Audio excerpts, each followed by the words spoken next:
Completely divisible वाले सवाल करे। अभी तक हमने जितने भी सवाल करे उसमें क्या था, कंप्लीटली डिविजिबल, कटने वाला। अब आएगा रिमाइंडर। ठीक है भाई, चलेगा, करो। If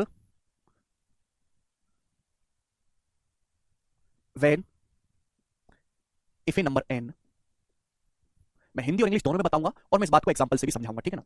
if a number N, if a number N is divided by, if a number N is divided by a comma b comma c respectively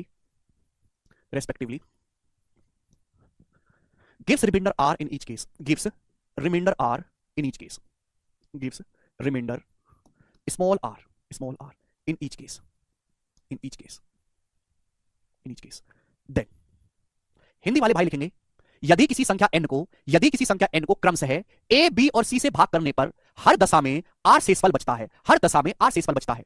सवाल में या कंसेप्ट में ये बोला जाएगा कि कोई नंबर n दुनिया में ऐसा है, कोई संख्या n ऐसी है, चाहे इसको a से भाग करो, चाहे b से भाग करो, चाहे c से भाग करो, शेषफल आ जाएगा। a से भाग करने पर भी r शेषफल बचेगा, b से भाग करने पर भी r शेषफल बचेगा, c से भाग करने पर भी r शेषफल बचेगा। तो संख्या n की वैल्यू क्या होगी? संख्या n की ऐसी एक वैल्यू नहीं होगी, ऐसी संख्या दुनिया में अनंत अवेलेबल है और उनका मान जो होगा, अगर आपको ऐसी संख्या निकालनी है तो एलसीएम ऑफ एबीसी, आप एबीसी का मेरे दोस्तों एलसीएम लीजिएगा। मेरे दोस्तों एलसीएम लेने पर वो नंबर आता है जो a से भी कटेगा, b से भी कटेगा, c से भी कटेगा। अगर आप एलसीएम को किसी नंबर से मल्टीप्लाई करोगे तो ये कैसा नंबर लिखा है जो a से भी डिवाइड होगा, b से भी डिवाइड होगा, c से भी डिवाइड होगा, लेकिन आपको डिवाइड नहीं करना, आपको हर केस में r शेषफल बचाना है, तो इसमें r ऐड कर दीजिएगा मेरे दोस्तों। तो ये संख्या n की स्टैंडर्ड फॉर्म होगी जो आपको ध्यान रखनी है। कुछ बच्चे कहेंगे सर ये k क्या है? k जो है एनी नेचुरल नंबर, k जो है कोई भी नेचुरल नंबर हो सकता है, एनी नेचुरल नंबर जो सवाल की डिमांड के हिसाब से हम पुट करेंगे, सवाल की डिमांड के हिसाब से। ठीक है जी, चलो इसको कॉपी में उतार लो। अगला कंसेप्ट, यदि किसी संख्या n को a b और c से भाग करने पर प्रत्येक दशा में r शेषफल बचता है तो n की जो वैल्यू होगी वो क्या होगी? abc का LCM multiply by k plus r। Sir जब पूरा डिविजिबल हो जाएगा तब, वो तो मैंने समझा दिया आकाश, ठीक है ना। चलेगा दोस्तों, एग्जांपल से समझाता हूं मेरे प्यारे, जवाब दो। वह सबसे छोटी संख्या बताओ, सबसे छोटी संख्या, वह सबसे छोटी संख्या बताओ जिसको 15, 20 और 15, 20 और 24, 15, 20 और 24 से भाग करने पर, 15, 20 और 24 से भाग करने पर 7 शेषफल बचता है, बताओ। करो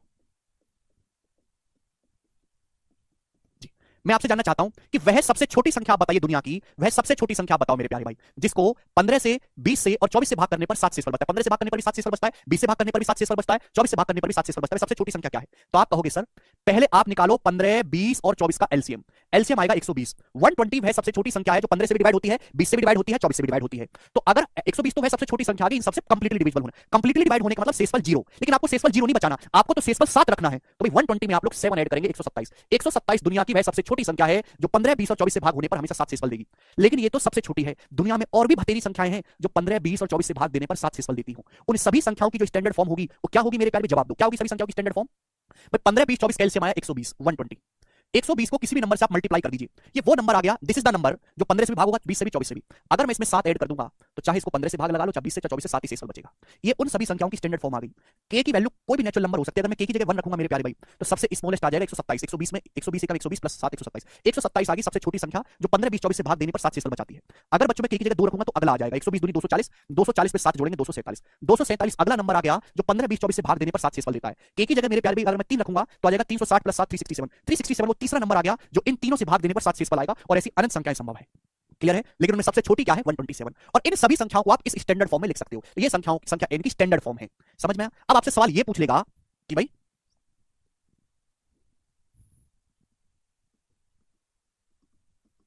ये सवाल आपसे पूछेगा कि 4 अंकों की वह सबसे छोटी संख्या कौन सी है? 4 अंकों की वह सबसे छोटी संख्या बताइए जिसको 15, 20 और 24 से भाग देने पर 7 शेषफल बचता हो हमेशा। 4 अंकों की सबसे छोटी नहीं बतानी, 4 अंकों की सबसे छोटी बतानी है। तो 4 अंकों की सबसे छोटी संख्या है 1000। तो 1000 के नजदीक या 1000 के आसपास ऐसा कौन सा नंबर है जो इस फॉर्म का हो? तो बताओ मुझे k की जगह क्या रखना चाहिए कि 1000 से नजदीक नंबर आए। तो आप कहोगे सर अगर मैं 8 रखूंगा तो 960 रहेगा, 8 पे बात नहीं बनेगी, अभी 9 रखना पड़ेगा। अगर मैं k की जगह 9 पुट करूंगा तो 12 नंबर 108, 1080 उस पे 7 जोड़ेंगे 1087, तो 1087 में। क्योंकि अगर मैं 8 रखूंगा तो 4 अंकों की संख्या नहीं आ रही, 3 अंकों की आ रही है, तो k की जगह मुझे 9 पुट करना पड़ेगा, 9।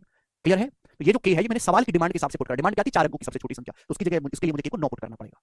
ठीक है? आप बोलोगे हाँ जी सर बहुत बढ़िया, ये कंसेप्ट अच्छे से समझ में आ गया, मैंने आपको एग्जांपल भी दे दिया। आज की क्लास इतना ही छोड़ते हैं और इस पे भी सवाल